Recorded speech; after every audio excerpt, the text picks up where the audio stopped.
네, 안녕하십니까. 지금 방금 소개받은 진로교사 최연기입니다. 네, 만나게 돼서 굉장히 반갑습니다. 점심 먹자마자 바로 이렇게 열심히 달려왔습니다. 근데 요즘 도로가 좋아가지고서 나 1시간 조금 더 걸렸는데 좀 이렇게 그렇습니다.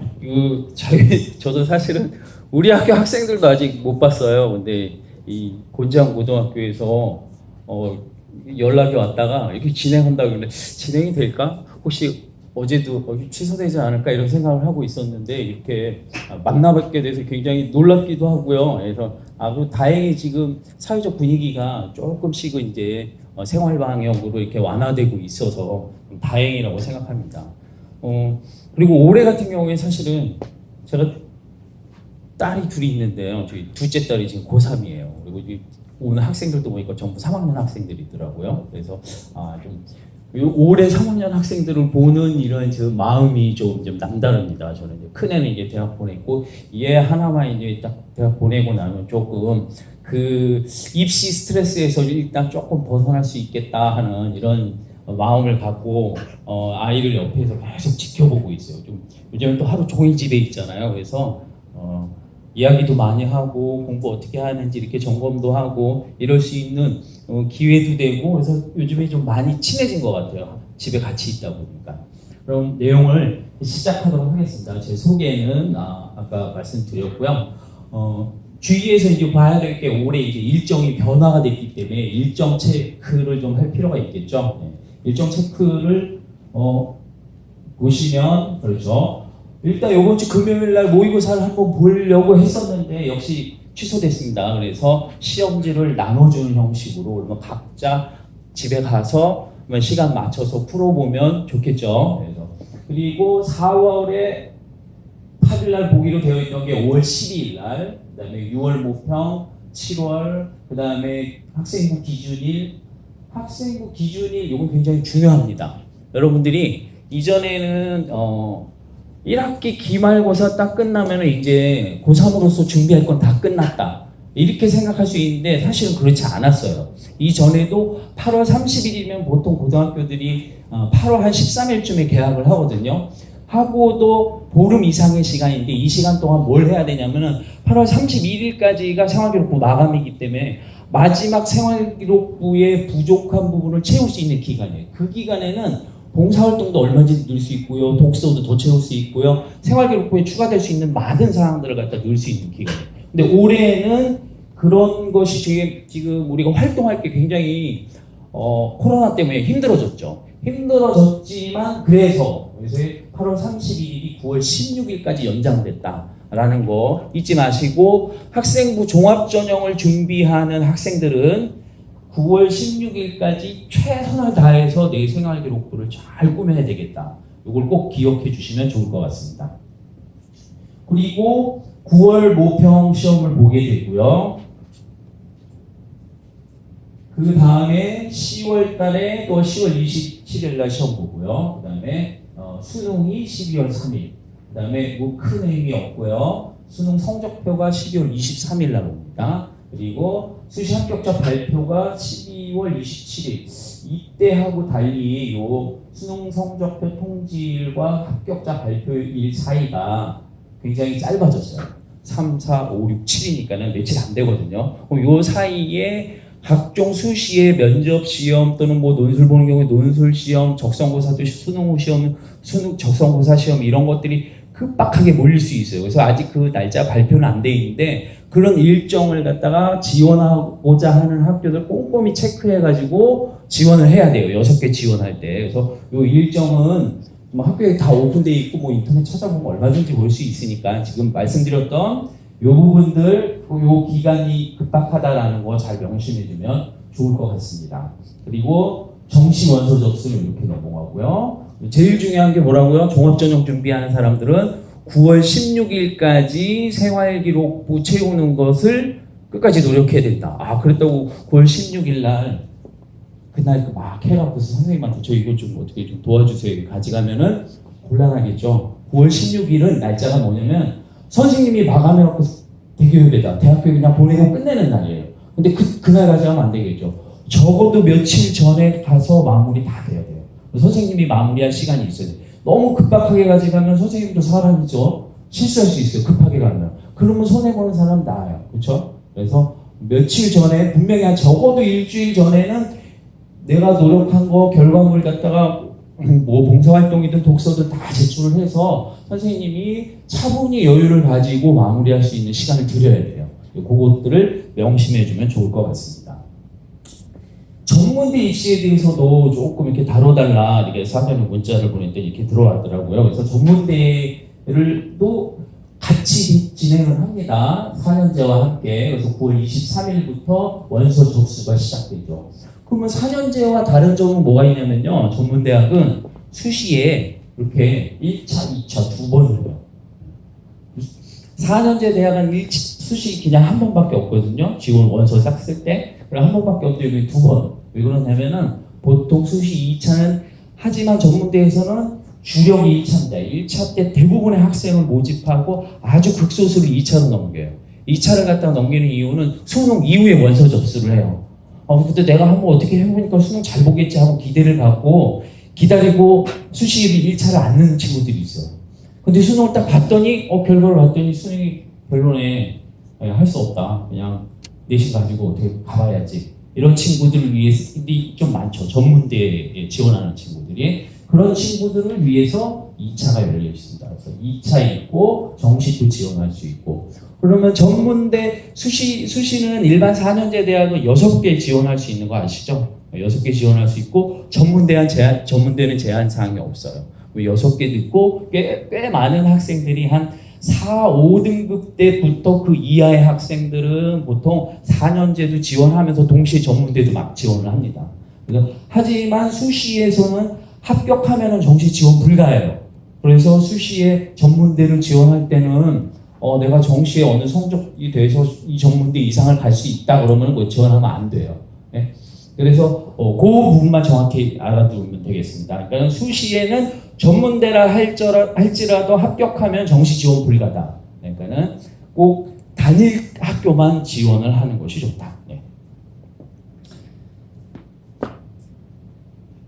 아시겠지만 대충 이렇게 아시는 분도 있고 혹시 아직 모르는 친구들도 있어요. 그래서 이런 표를 한번 준비해 봤는데요. 한번 천천히 살짝 한번 살펴볼게요. 여기는 이제 우리가 많이 들어본 유명한 대학교부터 있습니다. 서울대연대고대, 그 다음에 한양대는 보통 서울대, 성대, 한양대를 갖다가 보통 선호도가 같은 한 그룹의 학교죠. 그래서 샘플로 그냥 한양대만 썼습니다. 그러면 여기 내용은 뭐냐? 교과전형 합격자 평균 내신 등급. 왼쪽에 있는 거는 인기학과, 오른쪽에 있는 건 비인기학과. 어디서? 인문계열 쪽에서. 이런 뜻입니다. 그리고 이렇게 작은 숫자들은 내신 등급 평균. 이런 얘기고요. 그 다음에 여기 있는 큰 숫자들은 수능이니까는 정시에서 100분위 점수로, 그래서 99% 나왔다 이 얘기는 뭐예요? 이 100명 중에 1등, 2등 안에 든다 이런 뜻이죠. 요 점수를 기준으로 평균 점수입니다. 영어는 빼고 국수 탐 평균 점수로 이렇게 100분위 점수가 이렇게 됩니다. 여기도 역시 인기학과, 비인기학과 이렇게 됩니다. 그리고 여기는 인문계열 계통이고 여기는 자연계열 쪽이다 이런 얘기고요. 지금 교육과정이 좀 바뀌었고 인문자연이 좀 무너졌죠. 통합으로 하죠. 뭐 그렇게 했더라도 역시 지원하는 성향은 있습니다. 그럼 지금 누가 조금 손해를 볼까요? 그럼 이거는 그 전 자료니까는 인문계 성적은 통합하면 어떤 일이 보통 일반 학교에서 발생하느냐? 자연계열 학생하고 인문계열 학생하고 섞어버리면은 인문계열 학생들의 성적이 좀 더 낮게 나오죠. 그렇죠? 왜냐하면 인문계열 애들끼리 시험 보면 특히 어디서 명확하냐면 수학 과목 같은 경우 그래요. 인문계 애들끼리 수학 과목 시험을 보면은 인문계에서 조금만 수학 잘해도 1학년 때 막 다 같이 섞었을 때 나오던 등급과는 상상을 초월할 정도로 갑자기 2학년, 3학년 때 막 2등급, 1등급 찍고 막 이래요. 왜냐면 수학 잘하는 애들 이과 자연계 쪽으로 쫙 빠졌기 때문에. 근데 이번에는 이게 다 섞어서 지금 들어왔거든요. 이번 고3부터. 그 그래서 조금 더 뭔가는 요 등급대보다 그러니까 그 얘기 결론은 뭐냐? 요 등급대보다 조금 더 낮아도 된다 이런 얘기예요. 예. 자연계들은 그렇다면은 등급대가 조금 더 높아야 될 수도 있다. 뭐 이렇게 생각할 수 있겠죠. 그 조금이라는 것의 의미는 뭐냐? 그러면 한 0.2등급, 0.2등급 정도 내외 뭐 이렇게 보통 전문가들이 이제 추측을 합니다. 하지만 또 변수가 있어요. 우리가 예측 못하는 계속 해마다 졸업생 인원수가 줄고 있죠. 그래가지고 또 그거에 의해서 좀 성적이 좀 낮아도 돼요. 그래서 거기서도 예측하는 게 한 0.2등급 정도 뭐 이렇게 얘기를 합니다. 이런 변수들이 많기 때문에 이런 전문가들의 예측 그냥 무작정 믿고 따를 수는 없다. 본인이 잘 판단을 해야 된다. 전년도 성적들의 변화 추이를 잘 살펴서.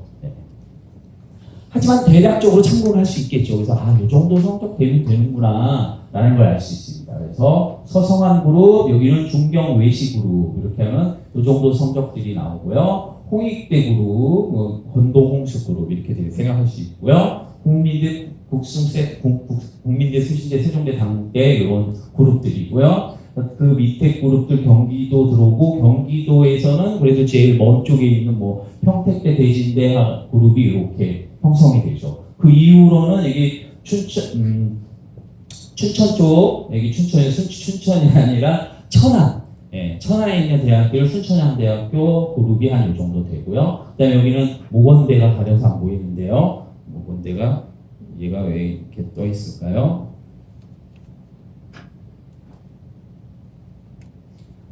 잘 안 지워지네요. 이제 보이네요. 모건대는 대전에 있습니다. 뭐 BMW 해가지고서 배제대, 모건대, 우성대 이렇게 해서 대전에 있는 학교 그룹들이 이렇게 됩니다. 이렇게 대전에 있는 좀 제법 멀리 있는 지방 대학들도 인기학과는 제법 높습니다. 2.6등급, 3.1등급 차이가 크죠. 근데 비인기학과는 5.7, 6.7등급이에요. 6.7등급이면 거의 공부 많이 안 한 학생, 정말 많이 안 한 학생들이거든요. 이런 학생들도 합격할 수 있는 학과들이 존재한다라는 거. 이렇게 해서 이 정도 성적대로 갈 수 있구나라는 것을 좀 알고 입시 준비를 할 필요가 있습니다. 그 다음에 수시, 정시, 전형에 대해서 이제 좀 살펴볼 필요가 있어요. 고3이면은 상당히 이미 학습이 됐겠지만 잠깐 복습을 해보면 수시와 정시는 지원하는 시기에 따라서 다르다. 언제 일반적으로 9월에 6개 전형, 6개를 지원한다 하는 얘기는 이런 얘기예요. 아까 얘기했듯이 대학을 하나 골라요. 만약에 한양대학교 골랐어요. 한양대학교에 전형을 골라요. 그 중에서 뭘로 할까? 나는 종합전형. 그래서 종합전형을 골라요. 전형을 골랐으면 그 다음에 무슨 과를 가지 하고 고민하다 한양대학교는 공대가 유명하니까 자동차공학과, 자동차 기계공학과를 가야겠다. 그래서 기계공학과 골랐죠. 지금 수시 모집에 한양대학교 종합전형 기계공학과 이렇게 해서 하나를 고르는 거예요. 선택할 게 굉장히 많죠. 이런 거를 6개를 골라야 돼요.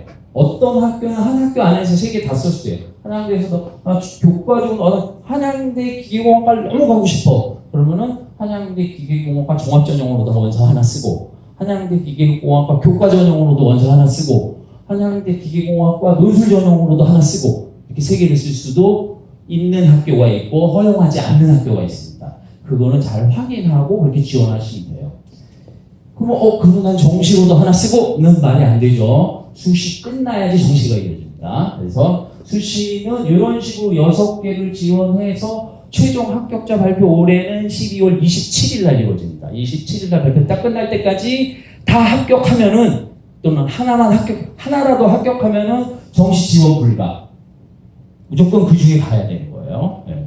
그리고 모두 다 떨어진 학생 또는 나는 수시 준비가 안 돼 있어 그냥 정시로 할래 수능만 준비한 학생들은 그 다음에 끝나고 12월 말 올해는 1월 초에 3개군 가군, 나군, 다군에서 그냥 하나씩 고를 수 있어요. 여기는 뭐 전혀 필요 없어요. 그냥 한양대학교 기계공학과가 가군에 있네 그럼 거기 그냥 쓰는 거예요. 가군은. 그럼 나군에는 연세대학교 기계공학과가 있다고 하면 나군에 쓰는 거예요. 뭐 다군에는 중앙대학교 기계공학과가 있다고 하면 거기다가 하나 쓰는 거죠.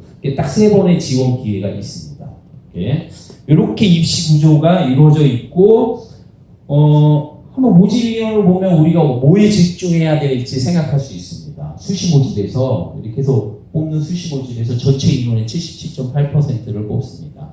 정시에서 22.2%, 굉장히 좀 작죠, 인원이. 그래서 대부분 수시에서 끝장을 내겠다는, 수시에 꼭 합격하겠다라는 각오로 이렇게 덤벼듭니다. 그런데 좀 유의할 게 있습니다. 아니, 그거 먼저 그러면은 그 전체 인원은 그렇다 쳐. 그러면은 우리가 지금 전형을 선택해야 되잖아. 내가 어떤 전형으로 지원을 해야 될지. 그렇기 때문에 전형별로는 얼마나 많이 뽑는지, 전형별로는 어떤 특징을 갖고 있는지, 그럼 나는 어떤 전형에 잘 어울리는지를 잘 살펴볼 필요가 있어요. 그래서 인원을 먼저 한번 살펴보도록 하겠습니다. 교과 전형에서 42.4%를 뽑습니다. 전체 정시까지 다 합쳤을 때 엄청나게 많은 인원이죠. 그러니까 교과 전형은 뭘까요? 생각해보면 또 얼추 느낌이 오시죠? 그냥 내신 성적 결과만 갖고 가는 겁니다. 몇 등급 이거 가지고 거의 이랬고요. 그럼 두 번째는 어떤 전형에서 많이 뽑을까요? 저만 떠드니까 좀 뭔가 제가 좀 그래요. 반응을 하는 것도 있고. 두 번째 한번 다 같이 볼까요? 무슨 전형일까요? 종합 전형이요. 그런가요? 봤더니 그러네. 24.8%. 많이 뽑네요. 근데 생각보다 굉장히 작네요. 저거에 비해서는. 그 다음에 봤더니 정시 20.4%. 굉장히 생각보다 아까 그 비율 그대로네요. 빠진 이유는 실기 전형을 포함하기 때문이겠죠. 그 다음에 특기자 전형, 적성, 실기 이런 것들을 포함해서 한 5.4%. 그 다음에 논술 전형이라는 게 이제 3.2%, 그 다음에 실기 전형이 이제 2.4%. 이 정도의 모집 비율로 뽑습니다. 그럼 여러분들은 어떤 전형에 집중해야 되겠다? 교과 전형. 이렇게 생각하면 틀려요. 왜 틀리죠? 저거에 맞는 요 데이터를 봐야 하는 학생이 있고, 이 데이터를 보지 않고 다른 데이터를 봐야 되는 학생이 있어. 이유는 뭐냐? 학생의 성적대에 따라 지원하고자 하는 대학이 달라요. 이거 무슨 전형인데요? 전국 평균이에요. 전국이 200개 대학. 200개 4년제 대학 기준으로 이렇게 뽑아요. 그러면 여러분들 좀 공부 열심히 하는 학생들은 어디 가고 싶어요? 어디 가고 싶어요? 서울, 인서울, 적어도 수도권, 이렇게 가고 싶잖아요. 그러면 거기에 몰려있는 학교들의 통계는 다시 한번 생각해 볼 필요가 있다. 그래서 15개 상위, 15개 선호도 상위, 15개 대학을 기준으로 한번 전형을 다시 한번 살펴봤어요. 그럼 어느 전형에서 제일 많이 뽑을까요? 이번에는 어떤 전형에서 제일 많이 뽑을 것 같아요? 네? 한번 찍어보세요, 학생들. 자, 어느 전형? 네. 종합 전형에서 43.1%. 아까 전국 단위하고 이 상위 대학하고 하는 거 완전히 역전돼 버렸죠? 더 놀라운 사실들이 또 나옵니다. 그럼 2등은 뭘까요? 아까 1등이었는데 교과 전형이 2등일까요? 봤더니 정시에서 총 31.8%. 다 합치면 또 논술에서 아까는 3. 몇 프로밖에 안 됐던 논술 전형에서 12%나 뽑아요. 상당히 많은 인원을 뽑고 있죠. 그 다음에 교과 전형에서 8.6%밖에 안 된다. 왜 교과 전형에서 이렇게 조금밖에 안 뽑을까요? 왜 그럴까요? 대학에서는 알고 있어요. 학생들의 내신 성적이 똑같다고 다 똑같은 실력이 아니라는 거를. 그렇기 때문에 교과 전형을 가지고 많은 학생들이 선호하는 데를 갖다가 그냥 뽑아버리면은 약간 불공평할 수 있다고 생각해요. 그래서 학생들의 진짜 실력을 체크해야 된다. 그러기 위해서 전형을 다양하게 운영하면서 진짜로 대학 와서 공부를 잘 할 수 있는지를 점검을 합니다. 그래서 이렇게 뽑습니다. 그러면 뭘 준비해야 될까? 만약에 언제 전형을 나는 어떤 전형으로 써야 되겠구나 이제 생각을 할 건데, 교과 전형은 내신 성적만 거의 반영한다 이렇게 생각하시면 돼요. 종합 전형의 내신 성적 물론 중요하다. 종합 전형에서의 내신 성적은 이렇습니다.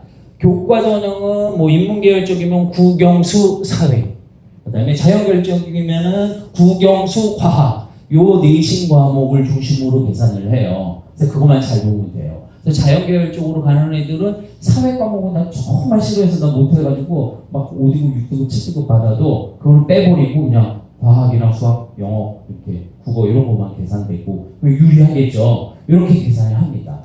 그런데 종합전형에서는 더더욱 그래요. 얘는 좀 수학과다 만약에 수학과에서 뽑는 학생인데 교과전형에서 국어점 성적이 높게 들어가요. 근데 여기서 종합전형에서는 국어는 좀 못해도 좀 봐줘요. 수학을 잘했으면. 이런 식으로 내신 성적을 보는 방식이 다르다. 이렇게 생각하시면 되겠습니다. 논술 전형도 내신 성적을 반영을 합니다. 네, 반영을 하고요. 하지만 이거에 비하면 굉장히 작죠. 그 다음에 정시에서도 내신 성적을 반영하는 학교가 일부 있습니다.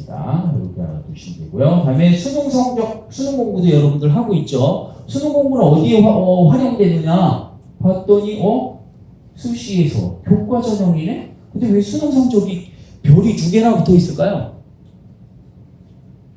이게 왜 그럴까요? 더운가 봐요. 왜 별이 2개나 붙어 있을까요?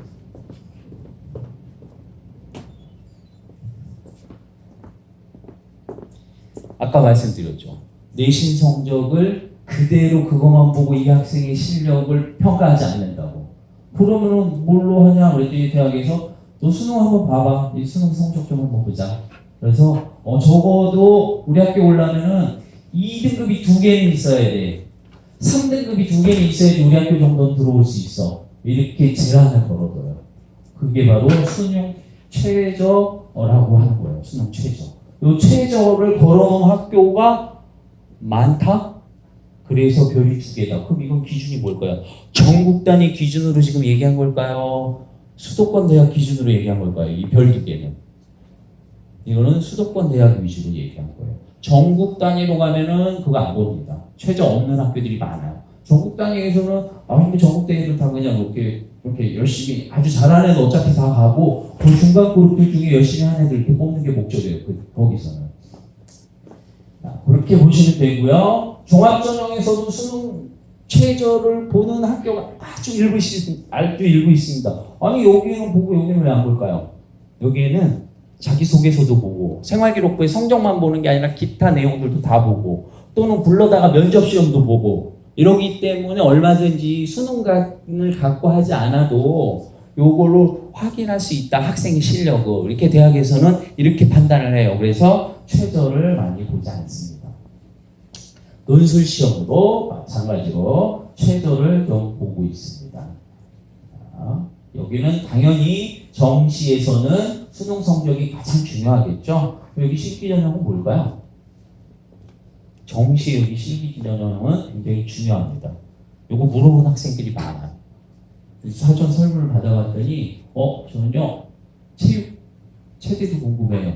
미대도 궁금해요. 이런 친구들이 있더라고요. 음대도, 음악도 궁금해요. 근데 음악은 학교 현장에 음악으로 대학 가는 거에 대해서 잘 아시고 계신 분이 거의 없어요. 왜냐면 음악은 굉장히 특수해요. 분야도 다양하고. 그리고 음악은 거의 80% 내신 성적 막 6등급, 7등급 하는 학생도 연대 성악과 합격해요. 막 성량이 좋고 저희 학교에 정치 하고 막 1학년 때 계속 말썽만 엄청 피고 다니는 친구가 있었는데 고3 때 갑자기 너는 정신 차리고 한번 노래를 한번 제대로 불러보면 좋겠다. 음악 선생님이 그랬더니 그래요? 근데 좀 맞나요? 목소리 원래 커요. 한번 떠들면 얘가 떠들면 안 돼. 수업이 안 되고 그랬다는데 노래를 시작하더니만 연대 성악과 합격했어. 이 정도로 실기 반영 비중이 굉장히 큽니다. 그래서 시험을 잘 봐야 돼요. 그냥 실기 시험. 그러면 음악은 그래요. 그러면 체육하고 미술은 좀 특별합니다. 아예 모집도 이 비율이 달라요. 아까 얘기했던 거는 일반적인 학과들이고요. 미술하고 체육 분야는 정시에서 많이 모집해요. 수시보다. 그래서 정시를 갖다 기본으로 준비를 해야 돼요. 그리고 정시에서 그러면은 미술은 그림만 잘 그리는 데는 그렇지 않습니다. 미술은 수능 시험 성적이 어느 정도 되어야 하고 그 수능 성적에 의해서 미술 대학에도 순위가 있겠죠. 유명한 대학부터. 그럼 이게 한 2등급제 되는 애들은 국민대 정도 갈 수 있어요. 한 1등급 때 돼야지 홍익대에서 뽑아줍니다. 이런 게 정해져 있어요. 그러면 그 수능 성적을 맞추고 그 성적을 맞춘 학생들끼리 그룹에서 그림을 잘 그려야지 최종 합격하는 거예요. 이런 구조다. 그럼 체육은 어떠냐? 체육도 마찬가지예요. 체육은 이제 학교별 특징이 좀 있어서 그 실기 비율이 좀 더 높은 학교가 있고 수능 성적의 비율이 좀 더 높은 학교가 있어서 좀 더 복잡하기는 한데 기본적인 그 구조는 똑같아. 수능 성적이 어느 정도 되는 아이들이 서울권의 대학에 갈 수 있어. 그 아이들 모여서 열심히 달리기 하고 몸매리기 하고 매달리기 해서 시험 봐서 그 점수 갖고 합격이냐 불합격이냐가 결정된다라고 생각하시면 돼요. 이해하셨죠? 네. 그래서 여기에 이렇게 나와 있는 겁니다. 비교과 이거는 아까 얘기했던 봉사활동, 독서활동, 동아리활동, 기타 등등등등등에서 순수한 성적 말고 들어가는 내용들입니다. 이 내용들은 교과 전형에서 거의 반영하지 않는다. 이렇게 보시면 되고요. 종합 전형에서는 매우 중요하다. 이렇게 보시면 되고요. 논술 전형에서도 아주 조금 반영한다. 이렇게 보시면 됩니다. 근데 요 아주 조금은 도대체 뭘 반영하는 걸까? 요 조금 무시하면 안 됩니다. 이건 남들 다 봤는데 내가 못 받으면 안 되기 때문에 정시에서도 좀 반영하기도 해요. 기본적으로 여기서 반영하는 비교과는 출결, 무단결석이 있으면 감점 들어갑니다. 논술에서도 막 감점하고 교과에서도 감점하고 그래요. 그리고 또 뭐 들어가냐? 봉사시간. 봉사시간 기본 여기서 요구하는 건 한 40시간 정도면 거의 만점을 줘요. 한 40시간 정도만 교내든 교회이든 상관없어요. 해놓으면 감점 받지는 않습니다. 그 정도는 만들어 놓고 가는 게 좋다. 네. 농어촌 전형에 해당하는 학교 있더라고요. 그렇죠. 그래서 농어촌 전형에 대해서도 좀 이야기해 줬으면 좋겠다 해서 농어촌 전형 가지고 왔습니다. 농어촌 전형은 미리 제가 고백을 하는데요. 농어촌 전형 학생들을 직접 지도해 본 경험이 아주 작습니다. 그래서 지금 농어촌 전형의 거의 전문가는 지금 저기 계신 우리 3학년 부장님 최고 전문가세요. 그래서 나중에 구체적인 거는 학교에서 담임 선생님하고 3학년 부장님 이렇게 해서 여쭤보시면 되고요. 저는 그냥 전체적인 윤곽만 기본만 설명을 드리도록 하겠습니다. 체크해야 될 거는 갑자기 도시에서 살다가 이제 이사 온 지 얼마 안 된다. 그럼 지원 불가입니다. 여기서는 1유형, 2유형 해가지고서 여기서 어디서부터냐? 중학교 때부터 고등학교 때까지 6년 동안 농어촌 소재 학교에 있어야 됩니다. 부모님하고 같이 이렇게 학생 부모 및 본인 및 부모가. 그렇죠? 이 유형은 또 뭐냐? 학생만 있어도 되는 경우가 있어요. 그래서 여기는 근데 초등학교 때부터 해서 12년을 농어촌 소재 학교에서 나왔어야 돼요. 그런 학생만 지원 자격이 주어집니다. 보통 왜 1유형, 유형 나누느냐 하면 이 중에 하나만 만족해도 지원 가능. 그래서 학교마다 우리 학교는 1유형만 돼. 이런 학교도 있고 뭐 좀 달라요. 1유형, 유형이 되는 학교는 대부분 2유형이 되겠죠. 네. 그래서 이거는 구체적으로 학교마다 조금씩 상이합니다. 그래서 내가 지원하고자 하는 학교를 명확하게 확인할 필요가 있습니다. 그럼 어디서 확인하죠? 수시 모집 요강이라는 게 있어요. 거기를 갖다 보면 정확하게 잘 나와 있습니다. 근데 수시 모집 요강이 아직 안 나왔어요. 이번 달 말에 각 대학에서 이제 나와요. 그러면 각 홈페이지에 가면은 그걸 확인할 수 있습니다. 근데 그거 아직 안 나와 있어도 지금 확인할 수 있는 거는 2021 전형 계획이라는 서류가 또 작년 4월 달에 각 대학에서 홈페이지에 오픈한 자료들이 있어요. 거기에 이제 아웃라인이 나오고요. 요번에 수시 모집 요강에는 아주 구체적으로 나와요. 정확하게 나옵니다. 그거는 거기다 서류에다 써놓고 대학에서 지키지 않으면은 교육부의 징계를 받을 수 있기 때문에 꼭 지켜지는 상황입니다. 그걸 최종적으로 확인하시는 게 필요합니다. 각 대학의 이제 모집 인원들을 한번 봤습니다. 제가 아까 다른 전형은 다 가져오지 않고 종합 전형과 농어촌 전형, 특성화 전형, 정시 전형만 한번 살짝 같이 비교해봤어요. 예를 들어서 서강대학교를 본다 그러면 나는 종합 전형으로 쓸 거야. 그러면 종합 전형은 두 번 모집한 두 개의 전형이 있습니다. 1차, 2차. 그러면 입결도 좀 차이가 납니다. 1차는 성적대가 조금 더 낮죠. 2차는 성적대가 조금 높습니다. 이런 특징이 있는 이유가 있어요. 서강대, 성대, 한양대는 보통 스카이 가는 애들이 같이 지원을 하고 이 학교 입장에서는 연고대에다가 어떻게 애들 안 뺏기려고 잡으려고 그래요. 그래서 종합전형 이렇게 또 두 가지로 운영을 하고 하나는 수능 전 종합전형, 하나는 수능 후 종합전형 이렇게 이루어집니다. 그 특징에 따라서 그래서 성적대가 달리 형성이 됩니다. 조심해야 될 거는 여기 나온 평균이 이렇다고 그러면 서강대 그룹 이렇게 되면은 어떤 아이들이 일반적으로 지원을 하느냐를 잘 살펴볼 필요가 있습니다. 일반고 아이들이 그냥 지원을 할까? 그럼 당연히 그 아이들도 지원을 하지만 여기는 특목고, 뭐 자사고 이렇게 좀 공부 잘하는 고등학교도 전국에 많죠. 그런 아이들도 상당히 많이 지원을 하는 학교입니다. 그럼 그런 아이들은 도대체 어느 정도 대학까지 지원을 할까? 그러면 저기 나와 있는 통계에서 그런 아이들은 갑자기 막 5등급, 6등급인데도 저는 상위권 대학교에 합격을 해요. 그럼 그거 보고서 평균값이 떨어졌는데 일반고에서 나도 5등급인데 쟤네도 서강대 가니까 나도 서강대 써야지 이러면 그냥 다 떨어질 수밖에 없어요. 그게 생기부에 다 보여요. 그리고 불러서 면접도 보고 뭐 여러 가지 자료를 통해서 확인이 가능하거든요. 그래서 이런 통계를 잘 봐야 되는데 그런 기준이 그런 걸 어떻게 봐요? 우리는 그러면 이 정도 생각하시면 돼요. 건동 홍수까지는 그런 특목고 아이들이 많이 지원한다 이렇게 생각하시면 돼요. 특히 문과 쪽으로는 좀 더 내려가고 이과 쪽으로는 좀 더 대학 수준이 올라갑니다. 그 이유는 외고는 엄청 많고요. 과고는 인원수 적어요. 그러니까 그것의 차이가 또 생깁니다. 문과, 이과에 따라서. 그래서 이런 자료를 보시면 되는데 자, 또 여기에 제가 모집 인원을 가져왔습니다. 서강대학교는 모집 인원이 좀 작은 대학이에요. 여기서 보니까 이거 합쳐서 750명 정도요. 밑에 있는 성균관대학교 이거 합치면 1,500명 되죠. 종합전형에 모집하는 인원이. 근데 농어촌 전형은 보니까 여기 보니까 60명, 40명 이렇게 뽑습니다. 그렇죠. 그러니까 농어촌 전형을 지원을 고려하는 학생들은 요거를 생각해서 여기에 쓸 수도 있어요. 나 1차에 쓸 수도 있지만 여기에 쓸 수도 있다. 입결을 봤더니 이상하네요.